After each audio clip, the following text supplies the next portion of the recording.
When my husband gave the only immediate medical evacuation spot to his ex-girlfriend, I had already lost feeling in my left leg. He was the dive safety director. He knew better than almost anyone on that boat what sudden numbness on one side of the body could mean after a dive. He knew it could be neurological decompression sickness. He knew every minute mattered. And he still chose her. Natalie was crying so hard she could barely get the words out. She said her chest felt tight. She said she couldn't breathe. She said she was terrified she was going to die in the ocean this time. My husband Ryan crouched in front of her and held both of her hands. Then he looked at the Coast Guard crew and said, "Take her first." I was sitting against the side of the rescue boat with a silver emergency blanket wrapped around me. I wasn't crying. I wasn't screaming. I was actually helping the medic check whether the oxygen valve beside me was fully open. Ryan finally walked over. "Claire, can you stand?" I grabbed the railing and forced myself up. My left leg barely responded. For 1 second, my knee gave out. I almost hit the deck, but I caught myself. Yeah. Ryan visibly relaxed. "Okay. The second flight should be back in about an hour. Stay on oxygen." Then he turned around and went with Natalie. 7 minutes after the helicopter took off, my vision started getting blurry. 12 minutes later, I threw up. 16 minutes later, I could barely close the fingers on my right hand. That was when Eric, the dive medic on the boat, realized I wasn't doing okay. I was getting worse fast. By the time I opened my eyes again, I was inside a hyperbaric treatment center in Miami. A doctor later told me that if treatment had been delayed much longer, there was a real chance I would never have fully recovered the use of my left leg. My name is Claire Morgan. I was 33 years old. I worked as an underwater documentary photographer. I filmed coral reefs, shipwrecks, sea turtles, whale sharks, places most people would never see with their own eyes, and the man who left me on that rescue boat was my husband of 4 years. Ryan Hale, 37, former Navy diver, Chief Dive Safety Officer for Blue Current Expeditions. Before that accident, I would have told you we had a good marriage. Not perfect, but good. We loved each other, we laughed, we traveled, we worked in the same world. We knew what the other person's coffee order was before they said it. We knew when the other person needed space. At least I thought we did. There had always been one problem. Her name was Natalie Quinn, Ryan's ex-girlfriend, and the woman he believed he owed his life to. The accident happened off the Florida Keys. Every year, Blue Current partnered with a Marine Conservation Foundation for a coral restoration trip. That year, I had been hired to shoot a short documentary about the project. Ryan was responsible for dive safety. Natalie was there representing an outdoor lifestyle brand. It wasn't the first time she had joined one of our trips. Actually, Ryan almost never told her no when she asked to participate in something. There was always a reason, and that reason went back 9 years. Long before Ryan met me, he had been involved in a serious wreck diving accident. He was deep inside a shipwreck when his primary regulator failed. Then his backup system started having problems too. He was close to 100 feet underwater. According to the story Ryan had told me for years, Natalie went back down for him. She found him, shared her backup air, helped get him to the ascent line. Ryan came up too quickly and was badly hypoxic. He lost consciousness shortly after reaching the surface. When he woke up in the hospital, Natalie was sitting beside his bed. So Ryan believed one thing with complete certainty: Natalie had saved his life. The first time he told me that story, we had only been dating a few weeks. I remember saying, "Then you should never forget what she did for you." Ryan looked at me and said, "I won't." At the time, I thought that was a good thing. I thought gratitude said something good about his character. I had no idea those 3 words would become one of the most expensive promises in our marriage. Natalie's car broke down late at night. Ryan went. Natalie twisted her ankle during an outdoor event. Ryan canceled dinner and drove her to urgent care. Natalie went through a breakup and said she couldn't be alone. Ryan sat in her apartment until 2 in the morning. The first time I really got angry was on our first wedding anniversary. I had made a reservation at a restaurant in Key West that was almost impossible to get into. We had barely ordered when Natalie called. She was supposed to go diving the next morning, but she said every time she thought about getting in the water, she started shaking. Ryan stood up. I stared at him. "Where are you going? She's not doing well. She has an instructor. She trusts me." I looked at the anniversary dinner sitting between us. "What about this?" Ryan's face changed. Not guilty, tired. Like I was making something difficult that should have been simple. Claire, she almost died trying to save me. I went quiet. He softened his voice. I'm just going to stay with her for a little while. He left. I ate our anniversary dinner alone. He came home around 1 in the morning. He kissed my forehead. Thanks for understanding. Back then, that sentence still made me feel like a good wife. Thanks for understanding. It made me feel secure, mature, not jealous, not dramatic. I kept telling myself that a confident woman didn't compete with the woman who had once saved her husband's life, so the next time something happened, I understood, and the time after that. Natalie needed Ryan.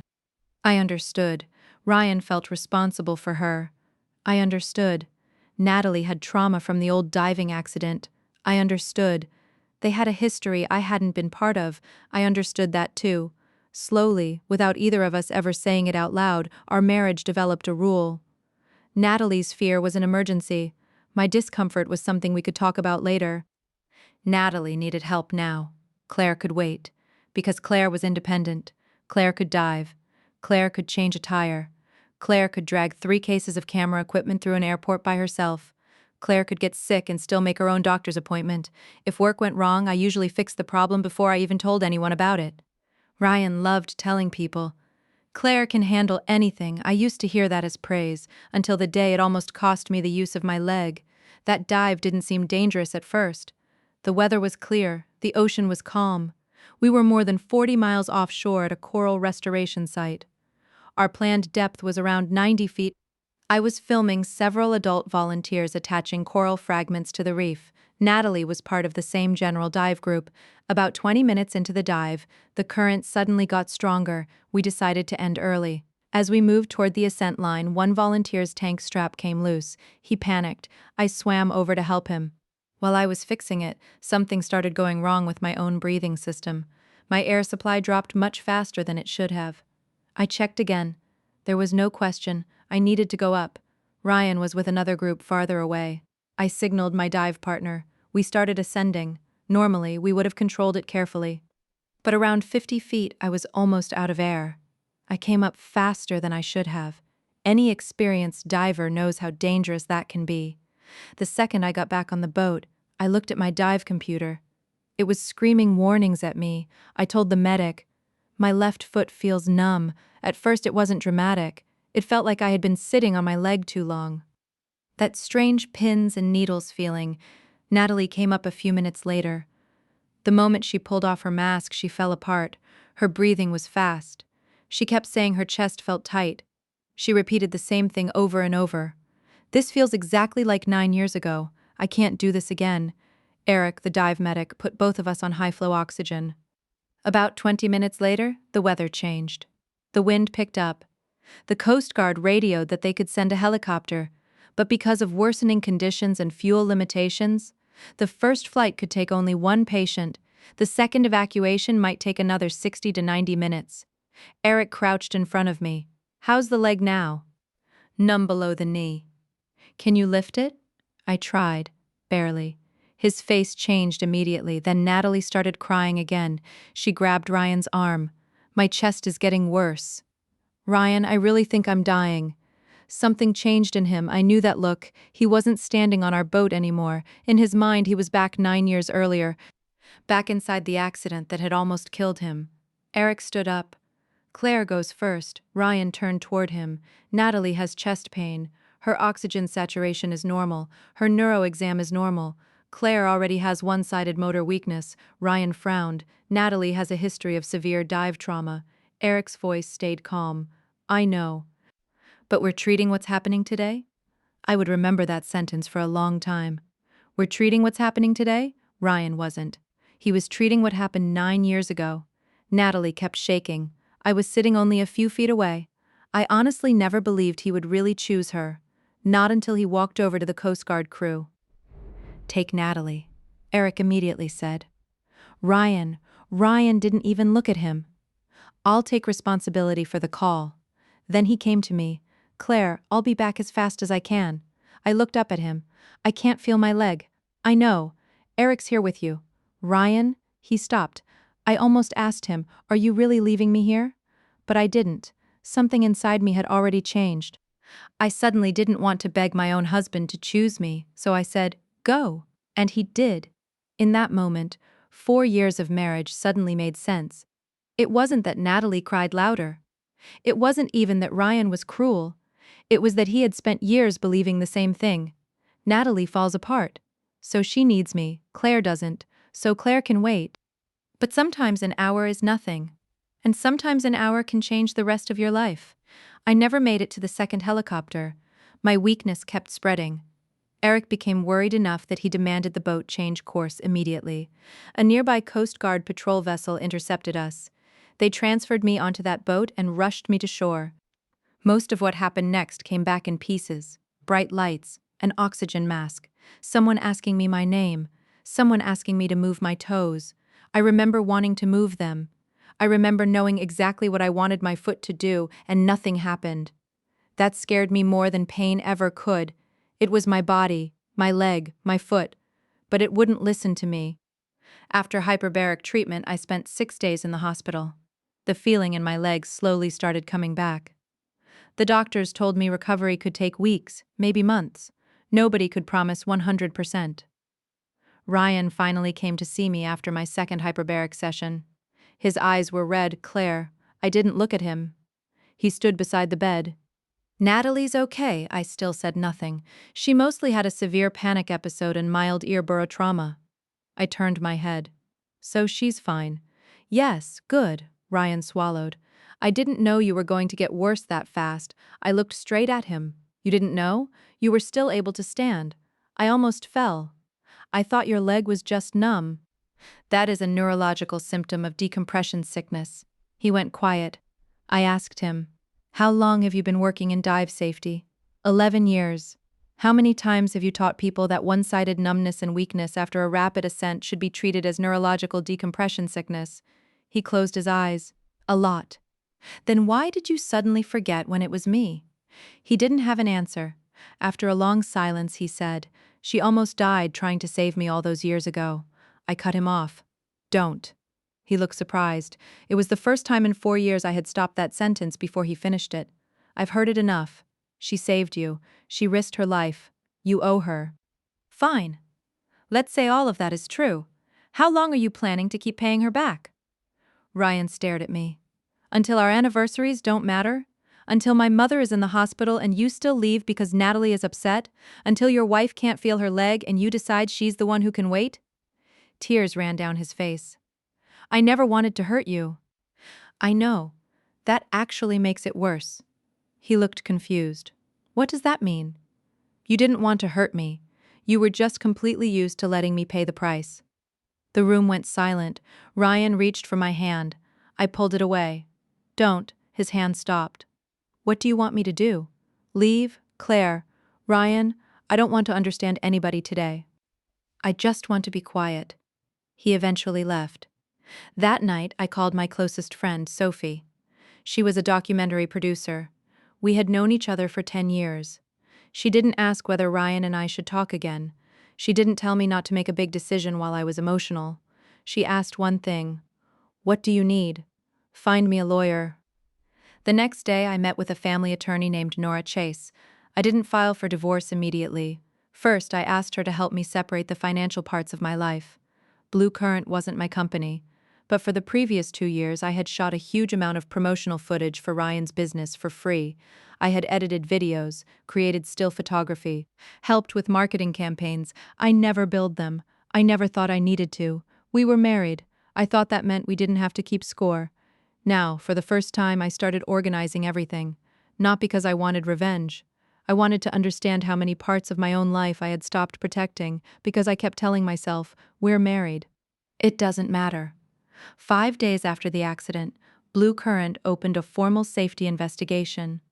Ryan wasn't just another passenger.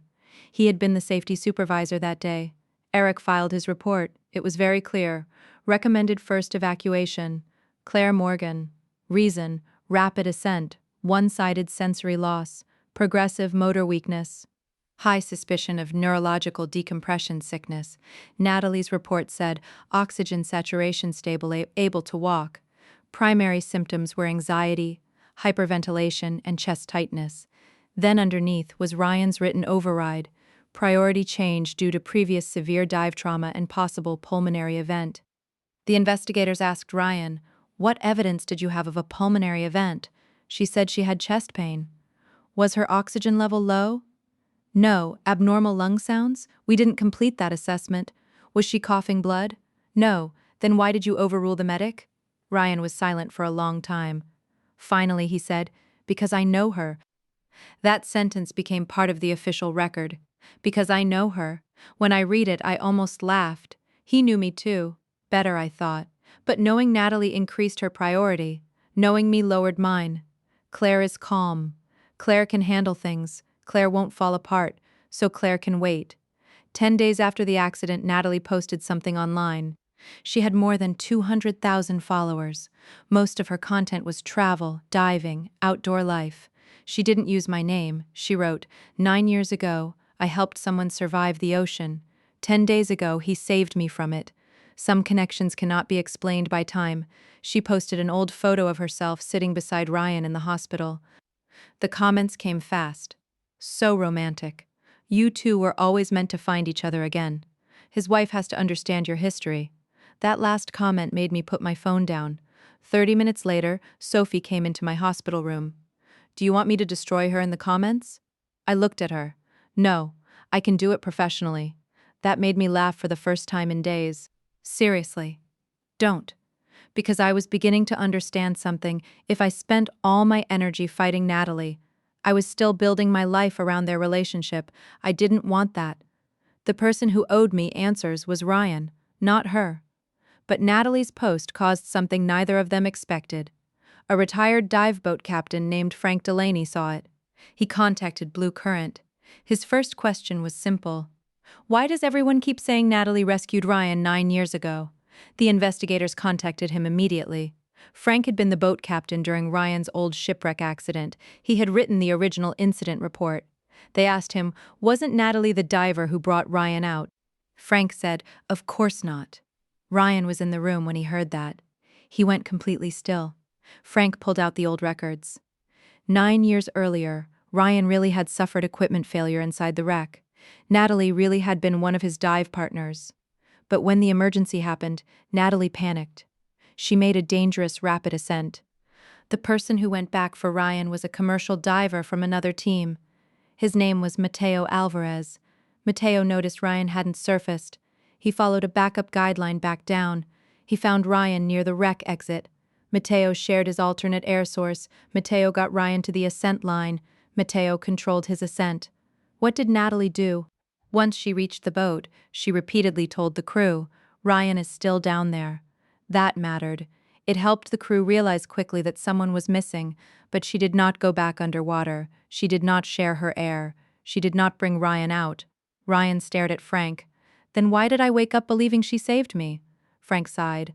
"Nobody told you that." "You kept asking where Natalie was. She was the one sitting beside you in the hospital. You connected the rest yourself." Ryan's face went white. "What happened to Mateo?" "He left the next day. He was doing commercial work and had to get to Louisiana. He said you were alive. That was what mattered." The investigators eventually found Mateo. He was in his 40s now. He worked as an offshore safety consultant in Houston. Ryan joined the video call. When Mateo saw him, he smiled. "You look a lot better than you did 9 years ago." Ryan couldn't speak for several seconds. Finally, he asked, "Why didn't you ever contact me?" Mateo shrugged. "For what?" "You lived. That was enough." Ryan looked down. Then he asked one more question. "Did Natalie know it was you?" Mateo's expression changed. "Of course. She was on the boat. She watched me bring you up." The room went silent. Natalie had known. She hadn't forgotten. She hadn't been confused. She knew Ryan believed the wrong story, and she never corrected it. When investigators asked her why, she kept repeating the same defense. "I never directly told him I was the one who brought him up." Technically, that was true. Ryan confronted her. "You heard me say 100 times that you saved me. You never corrected me." Natalie started crying. "I was young. I was terrified too. I stayed at the hospital with you. I did a lot for you," Ryan said. "I know, but why didn't you tell me the truth?" She stayed silent for a long time. Then she finally said it. because it was the one thing that always made you come back. When Ryan later told me that sentence, I wasn't shocked. It almost made too much sense. Natalie had lost Ryan romantically, but as long as that debt existed, she never really lost access to him. It didn't matter who he dated. It didn't matter who he married. All she had to say was, "I need you." And Ryan came back because he believed he owed her his life. Natalie didn't even have to lie every day, she just had to stay quiet. Ryan came to see me during the 3rd week after the accident. By then, I could walk maybe 15 steps with a walker. My left leg still gave out sometimes. Physical therapy was going well, but I knew I had a long road ahead. Ryan stood in the doorway. "I know the truth now." I looked at him. "About what?" 9 years ago, I already knew Sophie had been keeping me updated, but I let him say it. "Natalie didn't save me. Matteo did." I nodded. "Okay?" He stared at me. I think he expected something bigger. Anger, relief, vindication. "Anything, Claire?" "Yeah." "Doesn't that change anything?" "What do you want it to change?" "I don't know. I spent all these years thinking I owed her." I slowly pushed myself straighter in the bed. "Ryan, even if she really had saved you, it wouldn't change what happened that day." He went quiet. "You still knew my leg was numb. You still saw my dive computer warning. Eric still told you I needed to go first, and you still chose Natalie." His eyes filled with tears. "If I had known the old story wasn't true." "That's what you still don't understand." I cut him off. "The problem was never whether that story was true. The problem was that you thought somebody helping you once meant I should spend years paying back your debt." "I never asked you to pay anything." "But I did. Our anniversary paid for it. The day my mom was in the hospital paid for it. Every night you left to comfort Natalie paid for it. And this time, my leg almost paid for it." Ryan looked down, and for the first time I said it clearly. "I don't want this anymore." He raised his head. "What?" "This marriage. I don't want it anymore." He just stood there. A few seconds later, he asked, "You've already decided?" "Yes." "Because of one helicopter?" "No, because that helicopter finally showed me that all the small things before it were the same thing. You always believed Natalie needed protection, and I didn't. Not because I never needed you, because I was better at hiding it." Ryan cried. I cried too. It was the first time I had cried in front of him since the accident. But something was different. I didn't want him to hold me. I didn't want him to fix it. I was simply tired of explaining. Blue Current's investigation lasted more than 2 months. Ryan wasn't fired, but he lost his position as chief safety officer. His senior dive safety certification was suspended for a year. He had to complete additional training in emergency triage, conflict of interest, and medical decision-making. The company also adopted a new rule. If the person making a medical priority decision has a close family, romantic, or major personal relationship with one of the injured people, that decision must immediately be transferred to another qualified professional. Ryan didn't fight it. He signed the final report. Natalie faced consequences too. Her outdoor brand didn't drop her because she was Ryan's ex. They ended the partnership because she had repeatedly allowed her audience to believe she had personally performed the underwater rescue 9 years earlier. The records showed that wasn't true. Eventually, she posted a public statement. She didn't call herself a victim. She didn't say Ryan owed her. She simply admitted, "I allowed a misunderstanding that benefited me to continue for far too long. I watched that part and closed the video. I didn't need the rest. My divorce from Ryan didn't take very long. We didn't have children, our finances were manageable. The complicated part involved the huge amount of photography and video work Blue Current had used over the years without paying me. Ryan offered to compensate me for the past commercial use. My lawyer asked whether I wanted to fight for more. I didn't. If it belonged to me, I took it. If it didn't, I left it." That was enough. The last time Ryan and I met to sign divorce papers, he asked me, "Do you think you'll ever dive again?" I froze. By then, it had been 3 months since I had gone underwater. I still felt uncomfortable standing beside a deep swimming pool. "I don't know." Ryan looked sad.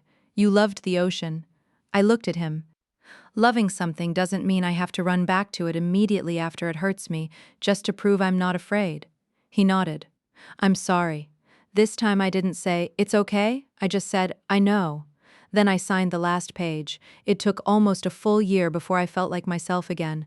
My leg recovered better than the doctors originally expected. 6 months after the accident, I could walk normally. 9 months later, I started jogging again, but I still wasn't diving. That year, I focused mostly on land-based documentary work, marine research labs, coastal restoration projects, fishing communities, scientists. I still looked at the ocean every day. I just didn't go into it. People kept asking, "When are you getting back underwater?" At first, that question bothered me. I felt like if I never went back, then Ryan and the accident had somehow won. Then one day, my physical therapist asked me, "What if you never dive again?" I stared at her. She said, "Would you still be Claire?" I didn't know what to say. She continued, "You aren't Claire, because you can dive. If you want to go back, go back. If you don't, that's okay too." I needed to hear that. I met Evan Brooks that year. He was 35, a marine acoustics researcher who studied whales and underwater noise from ships. We met during a documentary project. His team needed someone to film equipment deployment from the surface. I told him before we started, "I don't do underwater work anymore." He just said, "Okay." He didn't ask why. He didn't say, "But I heard you used to be really good." He didn't try to inspire me. He simply changed the production plan so everything I needed to shoot could be filmed from the surface. When the project ended, we had terrible burgers at a marina restaurant. Halfway through the meal, he looked at my plate. "Why aren't you eating the fries? Too salty." He pushed his fries away too. "Then this place has exactly one thing keeping it in business." I laughed. That was it. Nothing dramatic. We started seeing each other slowly. And Evan was very different from Ryan. That doesn't mean Ryan had been terrible in every way. He hadn't. Ryan used to take care of me too. He remembered my coffee order. He knew I didn't like talking when I was stressed about work. We had been genuinely happy at times. But Evan taught me something I hadn't understood before. Healthy love doesn't mean someone never makes mistakes. It means when you say, "I'm uncomfortable," they don't immediately explain why you shouldn't be. Once, we were planning a documentary shoot in the Bahamas. The contract included underwater photography, Evan asked. "Do you want the job?" "I do." "What about the underwater part?" "I can hire another camera operator." "Okay, that was all." "No, you should try to get over it." "No, you can't avoid this forever." No pressure disguised as encouragement. On the third day of that project, I was standing at the back of the boat. The water was unbelievably clear. I could see the sand underneath us. I suddenly said, "I want to go down." Evan stopped organizing the equipment. "Today?" "Yeah." "How deep?" 20 feet. "How long?" 10 minutes. He nodded. "Want me with you?" I thought about it. "Yes." "Okay." "Not." "I'll protect you." "Not." "Don't worry, I've got you." "Just okay." We went in together. For the first 2 minutes, I couldn't stop checking everything. Pressure gauge. Depth. Dive computer. Evan. My breathing was too fast. Evan didn't grab me. He didn't constantly ask if I was okay. He simply stayed where I could see him. Around 5 minutes in, a sea turtle swam across the sand in front of us. My hand moved automatically. I raised the camera. I started filming. When the turtle disappeared, I realized something. For maybe 15 seconds, I hadn't thought about the accident at all. When I climbed back onto the boat, I started crying. Evan handed me a towel. He didn't ask, "Why are you still upset?" He sat beside me. I said, "I thought I'd never do that again." He nodded. "Then that's enough for today." That moment stayed with me. What made me feel safe wasn't someone promising he would always rescue me. It was someone who didn't take my ability to keep going as a reason to make me go farther. By our second year together, I was doing some underwater photography again, but I stopped taking dangerous jobs just to prove I was still brave. Sometimes people said, "The old Claire would have done this." I learned to answer, "The old Claire didn't make every decision correctly either." And saying that felt surprisingly good. Ryan changed too. I heard about him occasionally through people in the diving industry. He finished his year of retraining. He never reapplied for the chief safety position. Instead, he started working in dive accident prevention and training. Someone told me that on the first day of every new class, Ryan writes one sentence on the board. "Panic is loud, danger is not always loud." Then he tells new divers not to assume that someone who can still speak is fine, not to assume the calm person can wait, not to confuse quiet with safe. The first time I heard that, I sat in my car for a long time. I didn't think, good, he finally regrets what he did. I didn't wonder whether we would still be together if he had learned that lesson sooner. I just thought, good, at least the accident didn't leave only damage behind it, taught someone who should have known better how to become better. But someone changing doesn't mean they earn the right to come back? Ryan sent me an email months later. It was short. He wrote, "For a long time I thought if I became better, you should eventually see it. Now I understand that real change does not require you to come back and confirm it. I should be better because that is my responsibility." I never responded. But I believed he finally understood. 2 years later, Evan proposed to me. Not underwater. Not on some tropical island. We had just come home from the grocery store, one of the paper bags ripped. 6 oranges rolled across the kitchen floor. I crouched down to pick them up. Evan crouched down too. Then he said, "Wait, I thought he had stepped on an orange." Instead, he pulled a small ring box from his pocket. I stared at him. "You've been carrying that around? 3 weeks. Why today?" He looked at the oranges all over the floor. "Because I kept waiting for the perfect moment. Then I realized most of our life is probably going to look more like this. Groceries, things falling on the floor, working too late, occasional arguments, one of us forgetting to buy milk. I want those days with you," I laughed. Then he said, "But you don't have to answer right now." I looked at him. "Why not?" "Because 30 seconds ago you were thinking about dinner. I don't want a ring to suddenly decide what tonight is supposed to mean to you." I stared at him for a few seconds. "Evan." "Yeah?" "You somehow made a marriage proposal sound like a contract negotiation." He laughed. "Occupational hazard." I picked up the last orange, then I held out my hand. "Ask me." His expression became serious. "Claire Morgan, will you marry me?" "Yes." Our wedding was small, a quiet bay in Florida, no diving theme, no helicopter entrance, no giant sign about fate. Just friends, family, people we worked with. Sophie drank 2 glasses of champagne and told me, "So I'm never finding you another divorce lawyer at midnight, right?" I smiled. "Hopefully not." Evan was standing beside us. "If she calls you at midnight, you should still answer." I looked at him.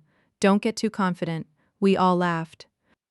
The morning after the wedding, I walked down to the water alone. The ocean was calm. I took off my shoes and stepped in. For a long time, I thought that after something terrible happens to you, you're supposed to defeat it. You're supposed to prove, "I'm not scared, I won." I came back. I don't believe that anymore. Some things don't need to be defeated. You just need to reach the point where they no longer decide who you are. After the accident, I lost a marriage. For a while, I lost control of part of my body. I lost my trust in the ocean. And then I slowly took those parts of myself back, not all at once, a little at a time. The first day I walked 10 steps by myself. The first time I left the house without a cane. The first time I stood on a dock without shaking. The first time I put my face back underwater. The first time I told a man, "I need you to stay with me right now," instead of automatically saying, "I'm fine." I used to think being strong meant not making yourself someone else's problem. Now I know how dangerous that can become. The more capable you seem, the longer people think you can wait. The less you complain, the easier it is for people to believe you aren't hurt. The more often you say you're fine, the easier it becomes for even the people who love you to believe you really are fine. But love shouldn't work that way. Real love is not, "I know you can handle it." It is, "I know you're strong, but I still want to ask what you need." It is not, "She's more fragile than you, so please understand." It is, "Both of you have real needs. Your strength does not mean your needs matter less." Natalie believed that because Ryan owed her his life, she would always have a special place in it. Ryan believed that too for 9 years, but the person I ended up thinking about most was Mateo. The man who had actually rescued Ryan. All he said was, "You survived." That was enough. I never forgot that. Real help should not become a bill someone has to spend the rest of their life paying, and healthy love should not work that way either. If someone keeps reminding you, "Look at everything I've done for you, so you should understand," you should wait. You should forgive. You should sacrifice. Eventually, that stops feeling like love. It starts feeling like debt collection. A healthy relationship should not always have one person owing and the other person collecting. It should be 2 people standing in the present and asking each other again, "Do you want this? Are you comfortable? Do you need me? How do we handle this together?" I also stopped believing that love needs a hero. I don't need Evan to save me, and Evan doesn't need me to prove I can survive everything alone. We just know that if one day I say, my leg hurts, he won't say, but you ran yesterday, so you must be fine. If he says, I'm exhausted, I won't assume he can keep going just because he is usually steady. We look, we ask, we listen. Ryan's biggest mistake was not loving Natalie once. It wasn't even remembering that someone had helped him. His mistake was treating one woman's weakness as an automatic reason to put her first, and treating another woman's strength as permission to make her wait. That is the lesson I wish I had understood much earlier. You can be strong, but your strength is not permission for other people to hurt you more. You surviving something does not make what happened acceptable. You being capable of walking away alone does not mean the person who loves you gets to leave first. You being able to forgive does not mean you have to let someone back into your life. And when someone finally changes after losing you, that is their growth. It is not a debt you owe them. You do not owe anyone a second chance simply because they finally became the person you needed them to be before they hurt you. And the right kind of love will not keep putting you last just because you are strong enough to survive it. It will notice you before you fall apart. It will stop, look at you, and ask, Claire, are you really okay? And now, finally, I know I don't have to automatically answer, I'm fine. If I'm not okay, I can say, no, I need you right now. If I disagree, I can say, no, I don't want this. If a relationship keeps asking me to become smaller just to keep it peaceful, I can say, this isn't what I want. And the person who truly loves me will not hear my voice and decide I have become difficult. He will listen, he will stay, and for me, that is the kind of love worth choosing. Anything that costs more than that, I don't want it anymore.